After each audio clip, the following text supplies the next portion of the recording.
Little Night. The hospital called it the Cool Wing, though the wing was the oldest part of Tarnbank General, and the gloss of the name could not hide the peeling paint or the concrete floors that woke a cold up through the soles of your shoes, even in high heat. The Cool Wing held the chillers and the ice plant, the backup generators and the bed bays for heat stroke. When the sun learned how not to set, the wing became the place people brought their breathing to be kept. In the middle of the day that never ended, the wing made a thin night. Patients asked for darkness like water, and the nurses served it in IV bags clear as glass. Lina Kade came on at 6 because the schedule still believed in 6. She tapped the time clock and it spat a receipt with her name in faint purple and the hour printed in numbers that looked tired. She folded the little slip and slid it under the mug she kept on the break room shelf, a heavy enamel thing with a chipped rim and a faded blue band. If she didn't put the slip under something, the air moved it. The vents never stopped. The building breathed as if it had a chest. On rounds, Lina counted beeps. She counted because counting made the hours behave. The barcode scanner chirped for wristbands and cases of saline, its sound thin and clean as the first note from a child's recorder. Thermometers chimed when asked to speak. The compressor for bed 3's cooling mat clicked and sighed, steady as a tide line on a day when waves forget to perform.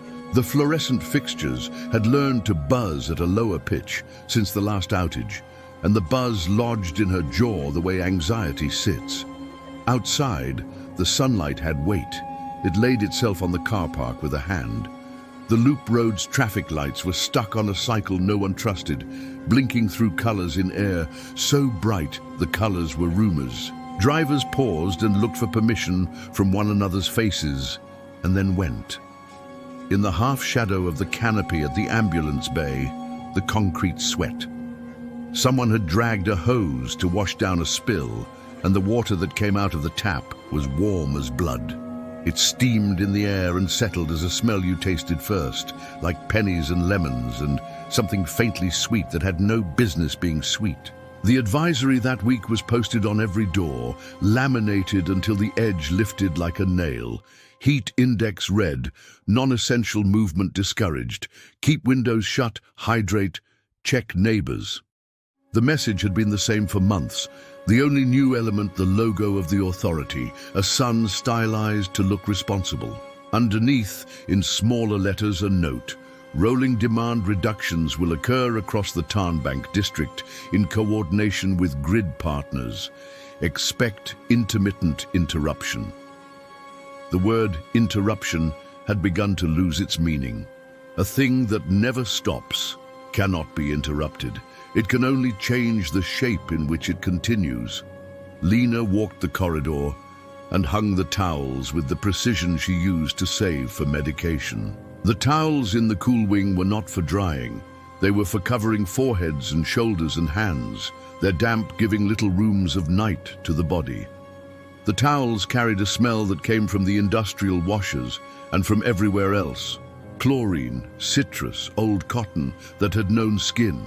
When she swung one over her shoulder, the weight startled her. Wet things kept secrets that dry things could not. Her back knew the stairwells of the hospital the way a dog knows a favorite route. By smell, by temperature, by the conversation the steps kept with her knees. The main stairwell had a spot at level 4 that radiated warmth even when the rest of the shaft felt like a shaft should, a tall throat clearing. The emergency stair on the east side bled light through a slit that no one had ever managed to seal, a ribbon of day so sharp you could lose a finger to it if you weren't careful. On the way up to the roof for supplies, she passed that slit and felt the sun on the ridge of her cheekbone. She stepped away without meaning to. The light felt personal. The Cool Wing had a fridge that only ever held water, single-serve bottles stacked tight facing out. The hum of it made itself known through the wall into the nurses, station like a neighbor, says music you to learn to live with. The hum had a rhythm to it lately, Lina thought. It had started tapping at the ends of its breaths, a tiny sound like a fingernail on a tin. She told herself it was the fan shroud vibrating against a loose screw. She told herself she'd mention it to facilities. A nurse could not afford to notice the hums of machines unless she was the one who had a wrench. On the second day of that week, a scientist came in through triage and collapsed on the floor, still in his lab coat, as if the coat could make a path. He had walked from the institute at the industrial fringe because their van wouldn't start, and the road shimmered so much the horizon gave up and came close. His name was Dr. Haddon Cairn. It was on his lanyard and on the letters he kept in a plastic sleeve, the letters charging his project with a stamp that pretended to be authority. He had a burn on the back of his neck in the shape of his collar. His hands shook when he tried to drink, and the water went down his front as if his clothes were a mouth. They placed him in bed 7. They covered his chest with a towel and swapped in a colder mat. He slept with the hard sleep of a person who has not slept, his face making small corrections to the story of his body every few minutes, as if the dream argued with what it was given. When he woke, his first words were not about his work. He asked if the time on the wall was the right time. He asked it 3 times. Lina, charting, said, "It's what we've got," and he nodded without hearing. He ate what the hospital called soup and what the staff called water, with intentions. He held the spoon and lifted it and held it again, as if the bowl were teaching him the angle to put to his mouth. His lanyard lay caught under his shoulder. The letters in the sleeve had tiny typed paragraphs that used words like coupling and anomaly and nonlinearity. Lina read when she had a minute. She was not a scientist, but she had the nurse's skill of standing in the doorway of a discipline and letting enough of it wash over her to understand whether the problem had teeth. The paper from the Institute did not claim anything. It said that since the onset of the epoch of continuous illumination, the phrase they preferred to the word everyone used, the word they were ashamed to say, the measurements from the upper atmosphere did not behave as expected. There were fluctuations that corresponded to periods of high distress in the population. The language was careful, a provisional pattern, a possible correlation, a need for more data. A graph had been printed, its line rising not gradually, but with small leaps, as if the world had a gear that engaged at certain moments and tightened all the strings at once. He woke again at 2 because everyone woke at 2, even though the clocks had given up on 2 being different from any other hour. He watched the drip count itself down. He watched his hands as if they had said something behind his back. "You're dehydrated," Lina said. "You'll feel weird." "We're measuring whispers," he said, not to her. "We're calling them error bars so we can sleep. You need to sleep." He looked at the window, a slit near the ceiling that showed the same white as every other day. He said, "Does it feel like it's listening?" And then shook his head, annoyed at himself, and asked for more ice. At change of shift, the new nurse on the wing, a kid named Gore, who had learned to be gentle, the way some people learn to be good at pool, scanned everyone's wristbands, and the scanner made its small, agreeable sound. At bed 7, the scanner chirped before the beam had found the band. Goran checked the bulb, checked the scanner, wiped the little window with a swab, tried again. Chirp. The machine spoke as if it had read a barcode in the air. He shrugged, and Lina said nothing because she was good at leaving some things on the floor where they landed. The week advanced without anyone moving. Tarnbank learned a new set of closures. The river was closed after a morning when fish rose bleached on their sides and lay in the current like paper. The transit line past the Institute was closed for repairs, in phrases that did not contain the words "never" and "ever again." The school was closed because the rooms could not be kept at a temperature a person would choose. The post office was open for 2 hours, except on days when the cut decided otherwise. The letter under Dr. Cairn's shoulder bladed into his skin and made a faint crease, a little parenthesis in meat. Food tasted wrong. The canteen served 2 kinds of stew and iced rice. The iced rice was rice with ice. The stew tasted like kitchen metal and agreeable salt. Lina smuggled in a lemon from her neighbor's yard, and cut it into coins, and set the coins in her mug, and poured water over them in the staff room, and the staff room smelled like a promise that a small thing could still shape a day. She handed a coin to Goran and one to the charge nurse, who said thank you in a voice that had forgotten how to be surprised. At night, which was not night, the town sirens made a long sound along the edge of the highway and then fell quiet. The scaffoldings around the institute shone like a ribcage.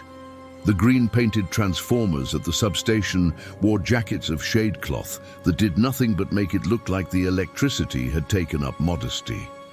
Along Coastal Road, the solar shields the department had stapled to the streetlights drooped in the heat and looked like hats abandoned at a party. The maps used to have a tide chart in their margins. The new ones had the shift schedules for cuts. On Lina's fourth shift in a row, Bed 3's cooling mat clicked and sighed with a new rhythm, adding a little breath at the end of the exhale, a questioning note. She put her hand on the box and felt the vibration through the casing, a small purr. She logged the observation, because you log what you can when there isn't too much you can do. The box had a red light, a green light, and a small display that liked to settle on the number 22.2. She could hear the number when she listened, the way you can hear the shape of a word in a throat if you've said it often enough. A man came in from the industrial fringe, with his hands blistered from touching metal. He said he had to. The tower was humming, and he wanted to know if the humming was a machine or a voice. He laughed when he said voice, but the laugh forgot to be a laugh all the way to the end. Lina wrapped his hands in dressings that looked like clean snow. He fell asleep in the triage chair and drooled, and the drool ran into the corner of his mouth and down his shirt and dried to a salt line, as if the body had decided to reclaim the sea. Dr. Cairn was better. He was not better in the way of a person who got well and left. He was better in the way of a person who discovered that staying in one place was preferable to moving. He followed the hums with his eyes. He did not stand at the window slit. He ate the rice with the discipline of a man doing a proof. The letters in his plastic sleeve changed. New pages appeared. Lina did not ask how.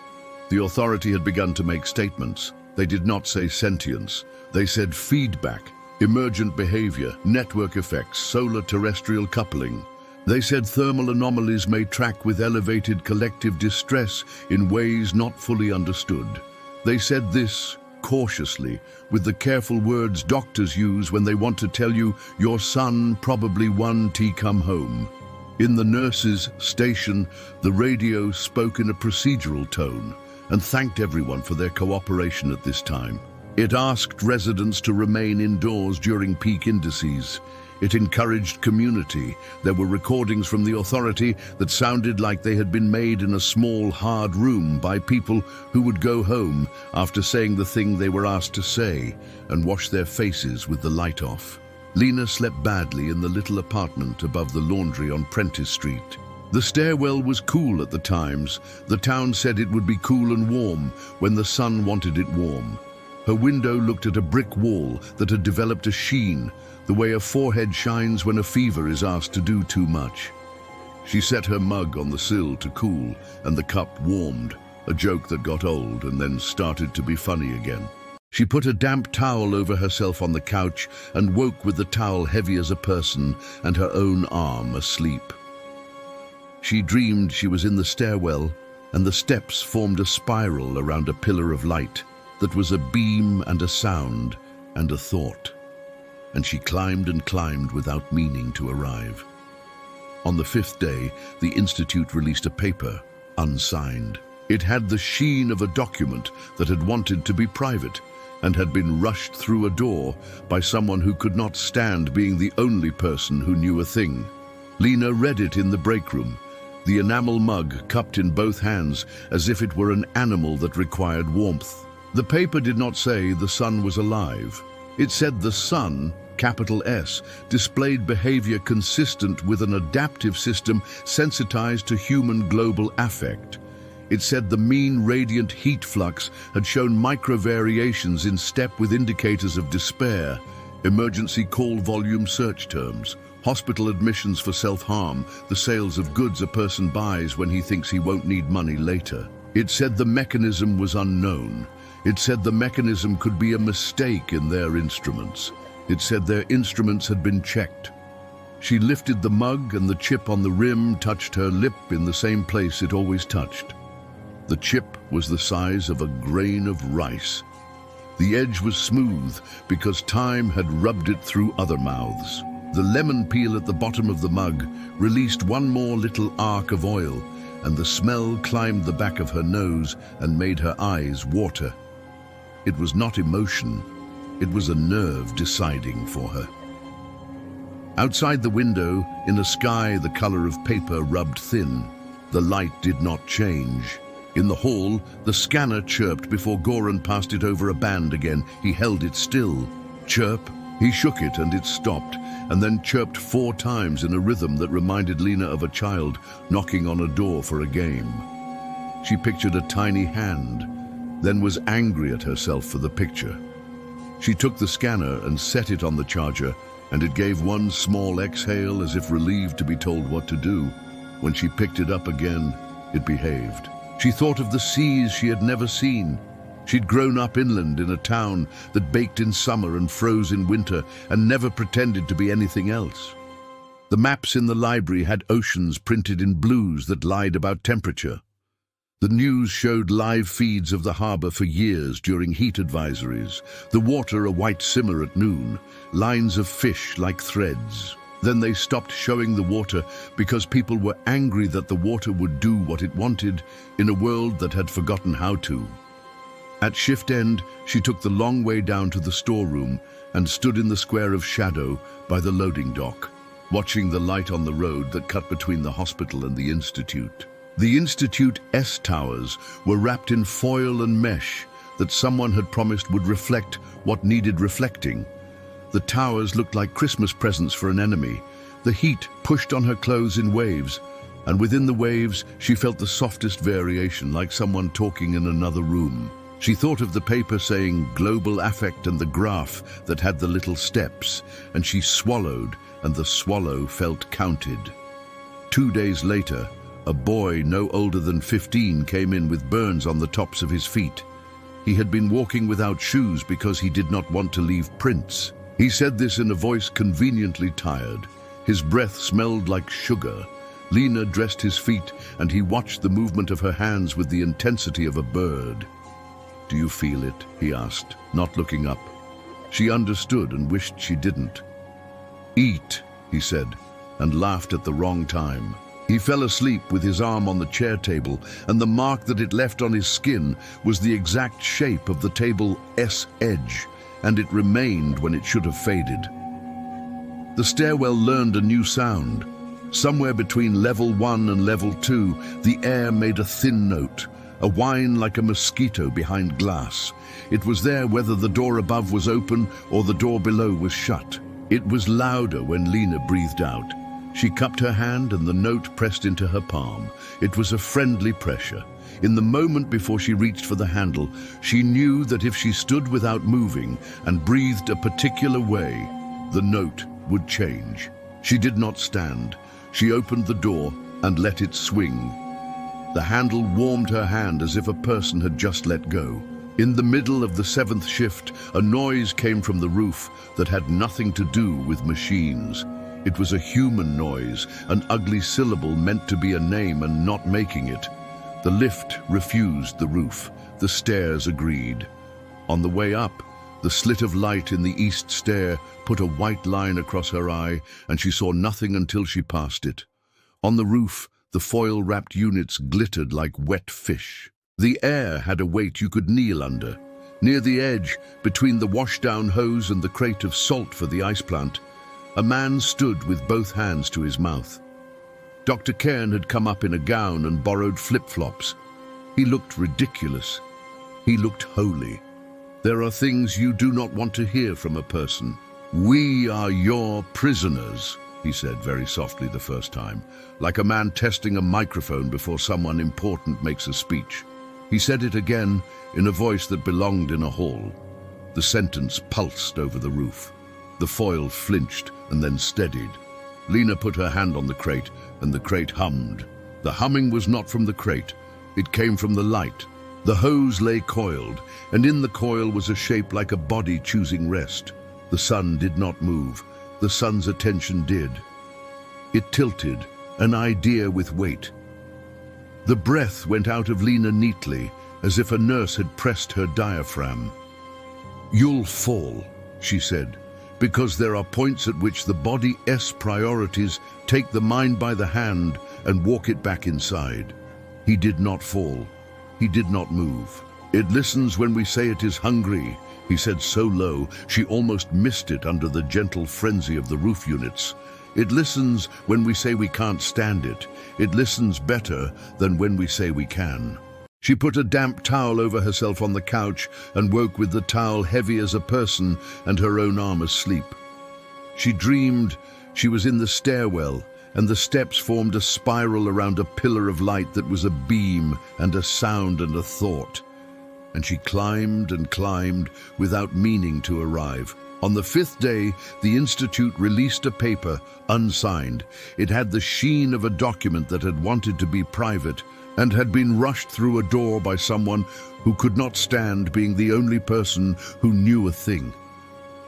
Lina read it in the break room, the enamel mug cupped in both hands, as if it were an animal that required warmth.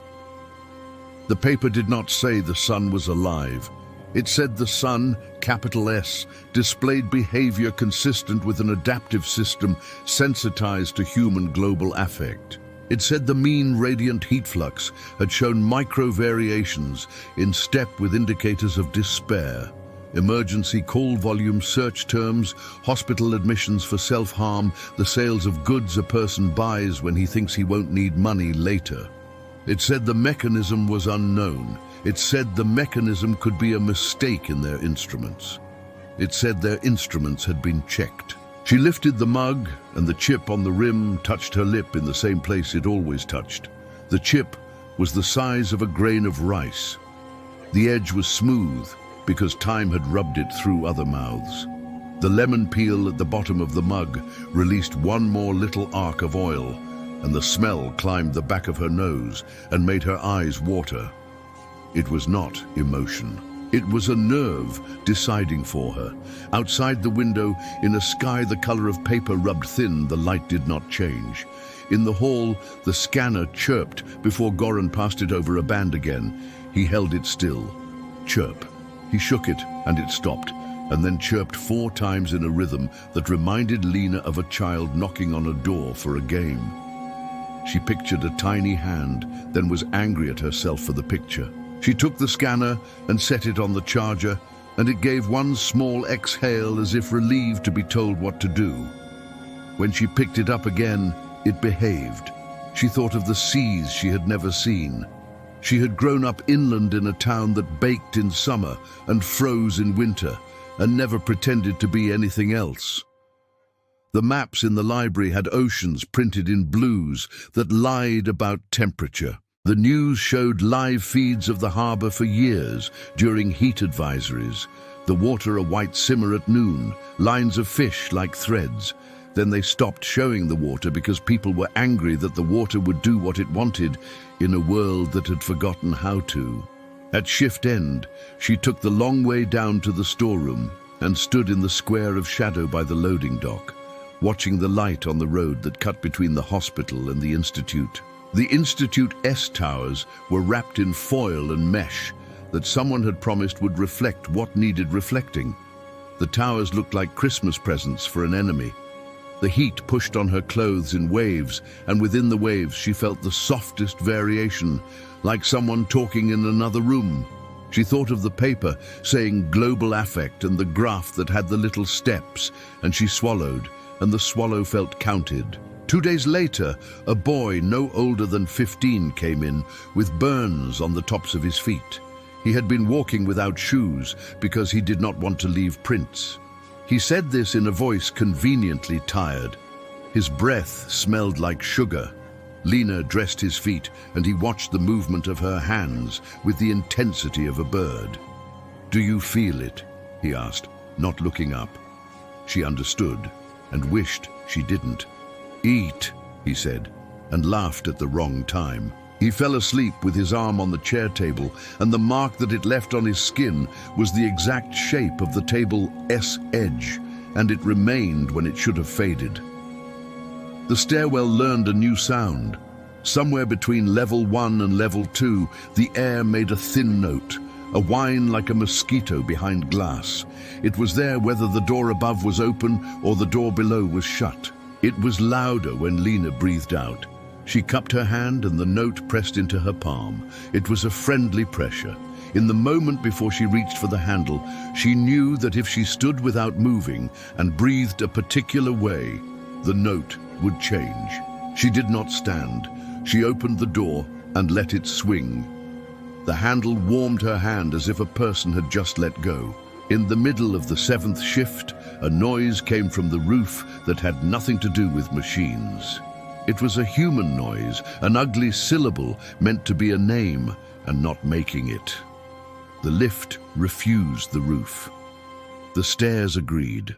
On the way up, the slit of light in the east stair put a white line across her eye, and she saw nothing until she passed it. On the roof, the foil-wrapped units glittered like wet fish. The air had a weight you could kneel under. Near the edge, between the washdown hose and the crate of salt for the ice plant, a man stood with both hands to his mouth. Dr. Cairn had come up in a gown and borrowed flip-flops. He looked ridiculous. He looked holy. "There are things you do not want to hear from a person. We are your prisoners," he said very softly the first time, like a man testing a microphone before someone important makes a speech. He said it again in a voice that belonged in a hall. The sentence pulsed over the roof. The foil flinched and then steadied. Lina put her hand on the crate, and the crate hummed. The humming was not from the crate. It came from the light. The hose lay coiled, and in the coil was a shape like a body choosing rest. The sun did not move. The sun's attention did. It tilted, an idea with weight.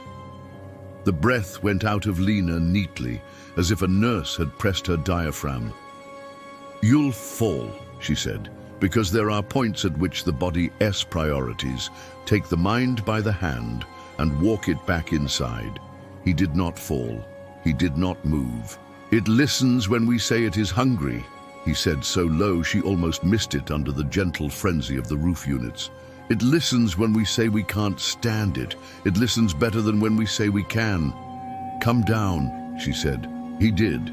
He came down like a person leaving a stage after a performance, the relief tugging at the corners of his mouth. When they reached the door, the stairwell whine fell a note. When they reached the landing, it found itself again. He did not look at her. He said conversationally, "I think it likes the sadness. It's an easy thing to hear. We made it sweet. You should rest."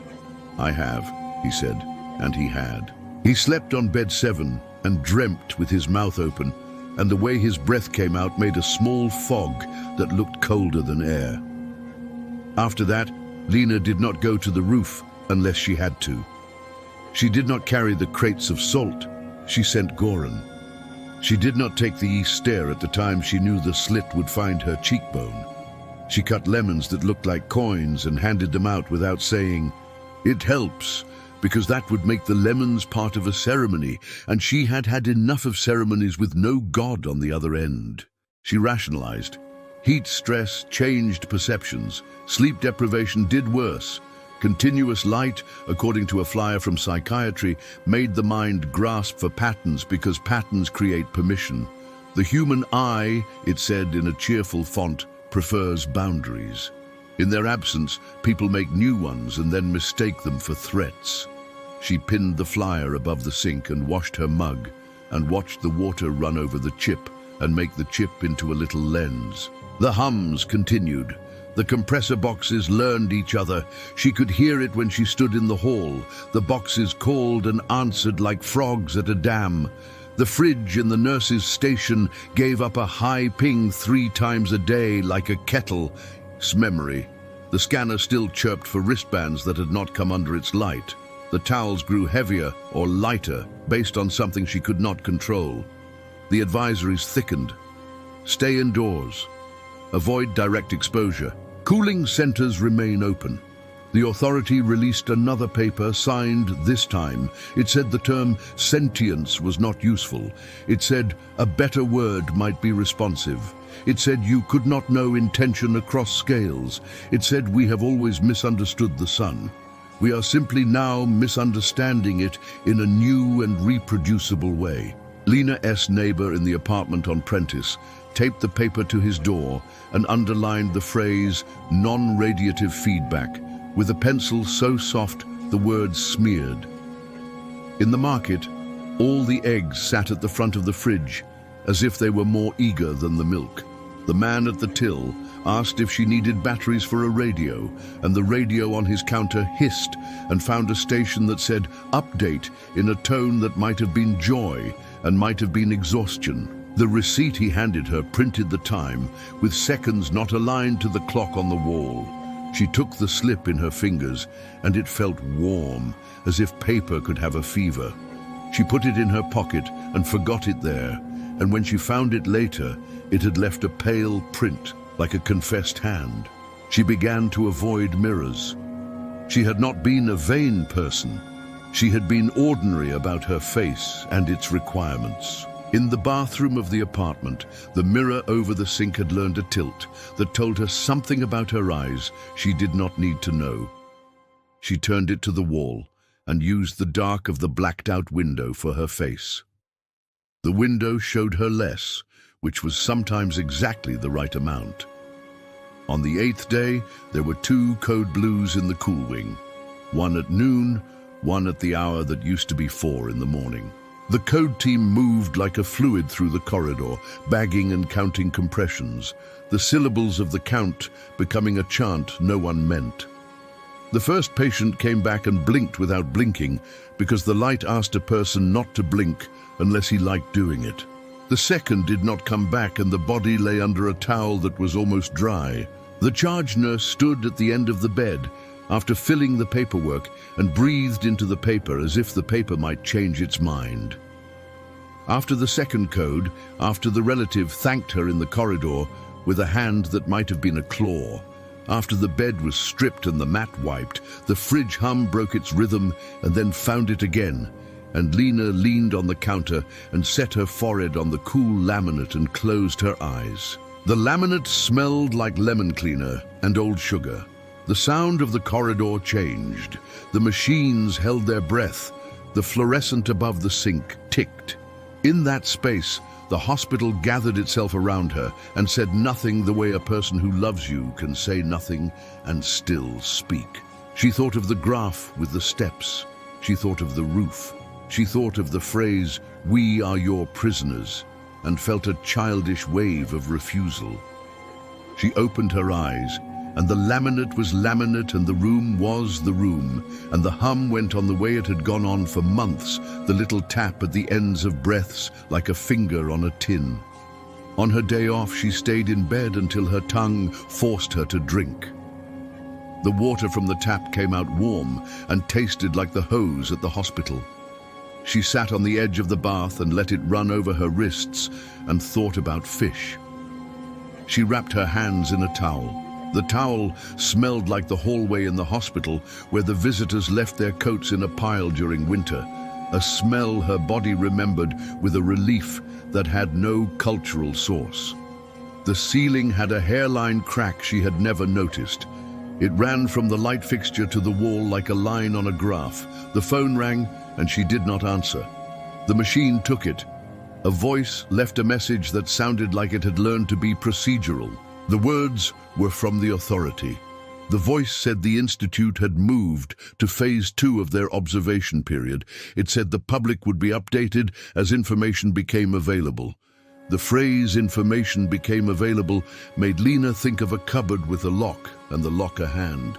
She deleted the message and the phone beeped like a monitor that had completed a task. She walked to the corner to drop a letter in the box that still took letters. The box was hot to the touch. The knife of sun at her cheekbone found her again, and her cheek buzzed. She said, "No," without intending to. She slid the envelope into the slot and heard it fall. A man across the street stood in the patch of shade under a jacaranda and stared at the ground as if it would tell him something. The blossoms that fell from the tree would have been purple in ordinary light. In this light, they were all one color, and that color was not a color anyone ever asked for. In the third week, the Institute published a brief in a journal Lina had never heard of, and someone printed it and left it on the nurses' station like a magazine. The brief used the word despair in the context of heat. It said that the coupling between human distress and solar output, if coupling was a word anyone could keep using without laughing, had phases that were more intense when public communications dwelt on fear. It said that in periods when people were encouraged to do small local acts, check neighbors, hydrate, place cool towels on wrists, the micro variations flattened. The change was tiny, far below the threshold of significance, but still there. The brief used the word insatiable and then crossed it out with language. It said insatiable was not a measured term. It said insatiable belonged to a genre that was making the problem worse. In bed, the towel over her shoulder smelled like the hospital even when she washed it twice. Her appetite receded and returned with the precision of a tide table printed in a newspaper. She ate at the times it told her to eat and at no other time. She woke when the stairwell whine took a breath and slept when the fridge hum declared a truce. She began to move like the machines did. She began to breathe in the shape the hospital preferred. It was easier than being angry. It was easier than protest. It was not consent, it was practice. Lina did not go back to the roof. The roof came down. It came down in the way tired places come down. Not with collapse, but with an invisible instruction. The hums in the corridor learned a note she had not given them, and the boxes on their carts perked up, and the radio on the shelf caught a station she had not assigned it. The light in the nurse's station turned on the way light turns on in a room where someone is thinking of you. It was not bright, it was the right amount of bright.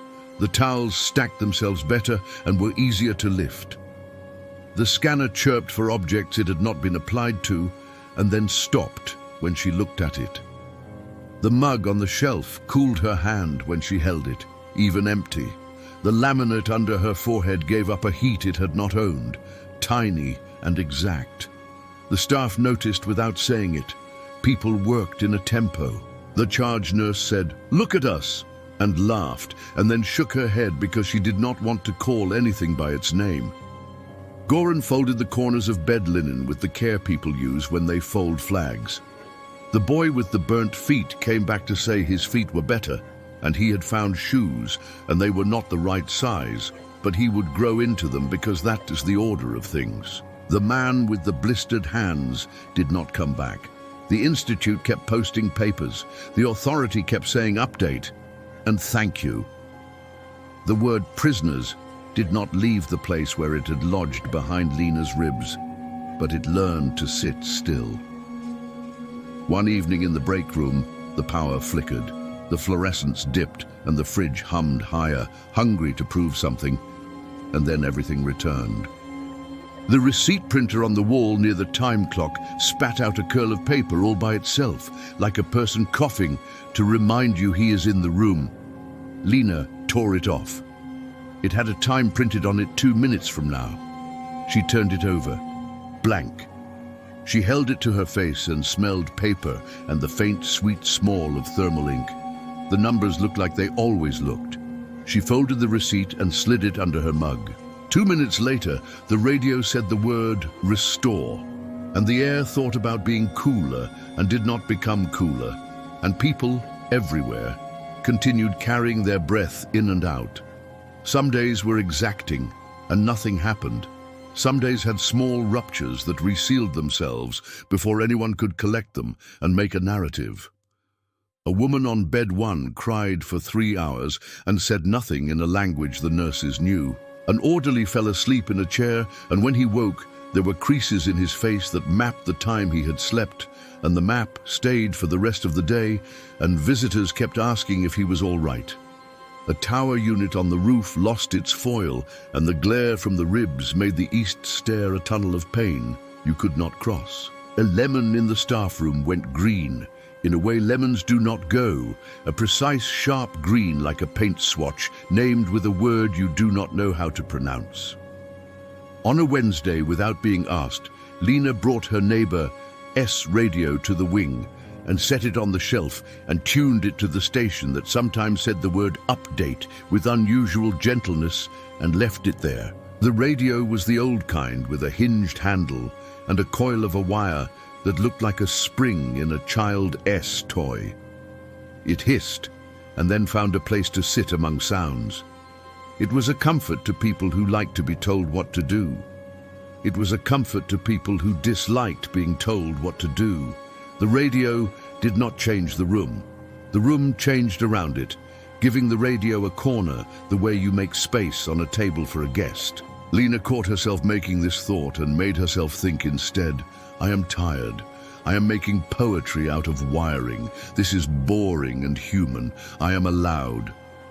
One afternoon, the discharge planner put a packet in Lina's hand and said, 7's going. And Lina looked at the name, and the name was Haddon Cairn. He stood by the bed untethered to anything, the gown exchanged for the clothes he came in, cleaner now, the crease from the letter at his shoulder gone. He had found shoes. He had found a hat with a cheap flap. He did not look like a messenger. He looked like any man who had lived too long under a law he didn't write. Lina handed him the packet. He held it and didn't look. The radio on the shelf said, thank you, softer than usual. He said, I won't do that again. And she understood that he meant the roof. She nodded once. He left by the east corridor and did not pause at the slit of light. The weeks took their shape and brought it to all the rooms and left it with the care of a person setting down a sleeping child. The advisories became updates. The updates became notices. The notices became a page that did not need replacing. People walked like people do when they are not sure the ground is theirs, and then, slowly, walked like the ground might be persuaded. The institute kept posting, and the authority kept speaking, and the tower at the church rang noon a notch flatter, and no one complained because people did not remember what noon was, and the tone felt right where it sat.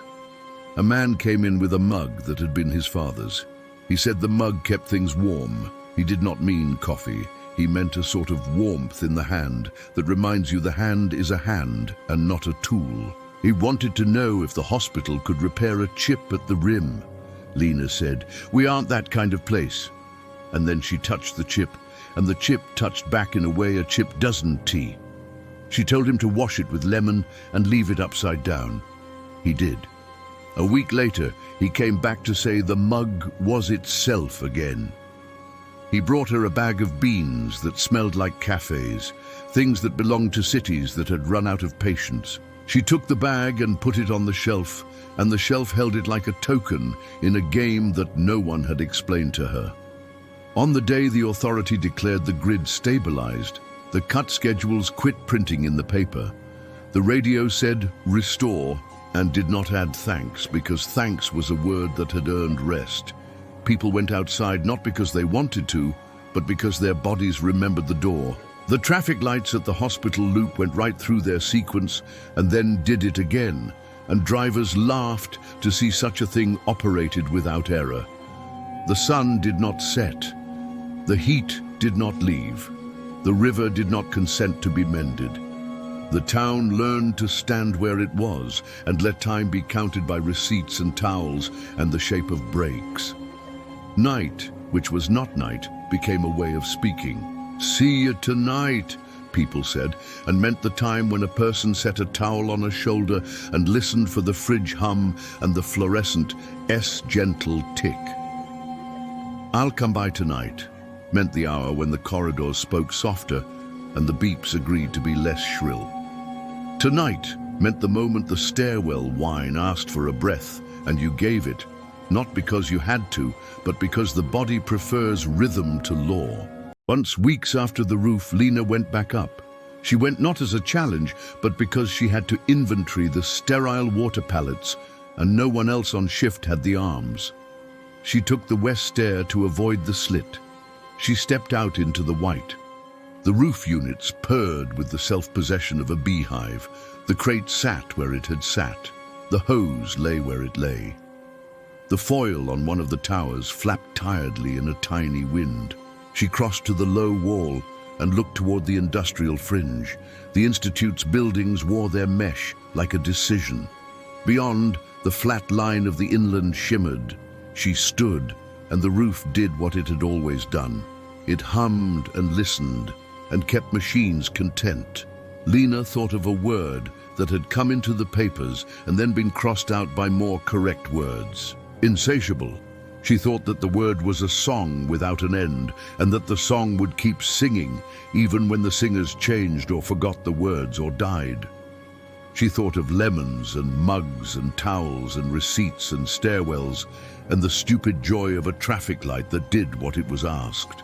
She thought of a man on a roof, and the sentence that had lodged in the wing and in her hair and under her ribs. "We are your prisoners." She opened her mouth to say it softly so that the machines would not learn it. She closed her mouth again. She carried the water down. She folded towels. She placed them on shoulders and foreheads and hands. She stood in the stairwell and let the wine find her and changed her breath and made the note decide to be kind. She wrote in the log with a pen that had learned to drag. She drank from the mug and put the lemon at the bottom, and the peel yielded a breath. She turned the radio off and on, and it found its station without sulking. She said "now" when she had to say it.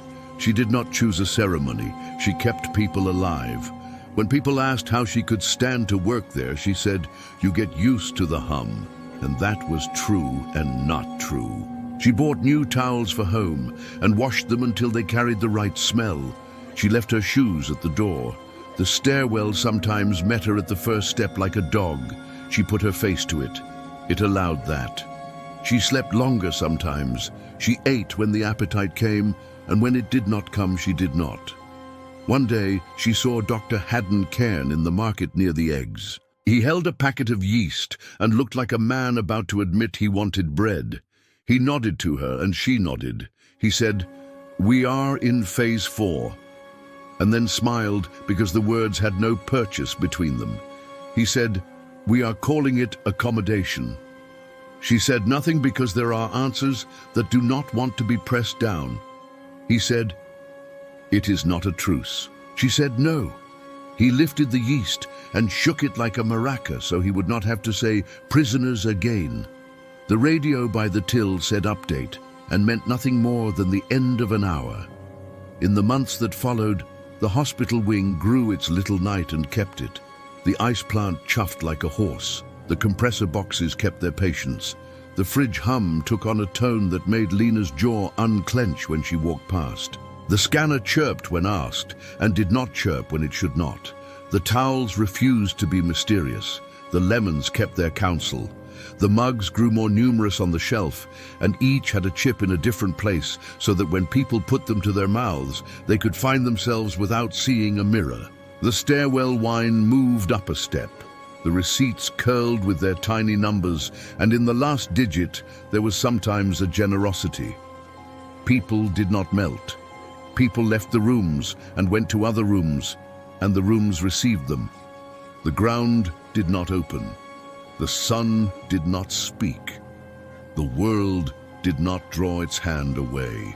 The heat lay on the car park. The traffic lights sequenced. The sirens took their old road and stayed there. The word insatiable found its way back to the papers in poems and in angry letters and in short stories that passed from hand to hand among people who needed to say a word that had not been crossed out by a committee. The authority did not answer poetry. It answered questions about rates and caps and rolled out new programs to give older buildings the ability to cool their own kidneys.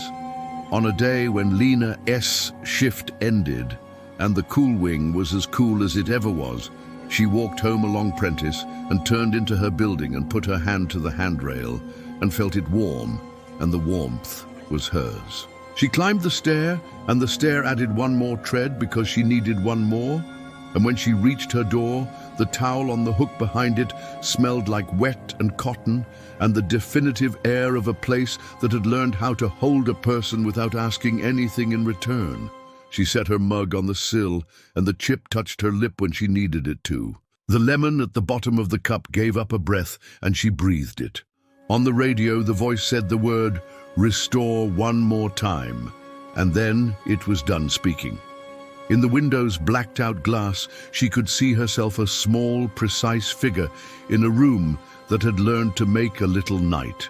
And for a moment, she held very still, and in that stillness, the world held still with her, not because it loved her, or because she had won anything, but because living things learn each other's breath. She stood, and she did the thing she had been doing for months, the thing that keeps people alive. She picked up a towel, she wrung it, she folded it, she placed it on the place heat wanted. She did not look up. She did not say a prayer. She did not ask a star that did not move for anything. She breathed in when the town breathed out. She breathed out when the town breathed in. The mug clicked softly against the sill. The fridge hummed. The stairwell held its note and asked nothing. A receipt curled under the weight of enamel and showed a time without seconds. The traffic light at the loop did what it was told, and no more. In the corridor of the cool wing, machines kept a gentle, untense beat, as if they had gotten the hang of being alive in a room where the sun never sets. People slept there and woke there and did not melt. They learned a quiet, unforgiving way to be.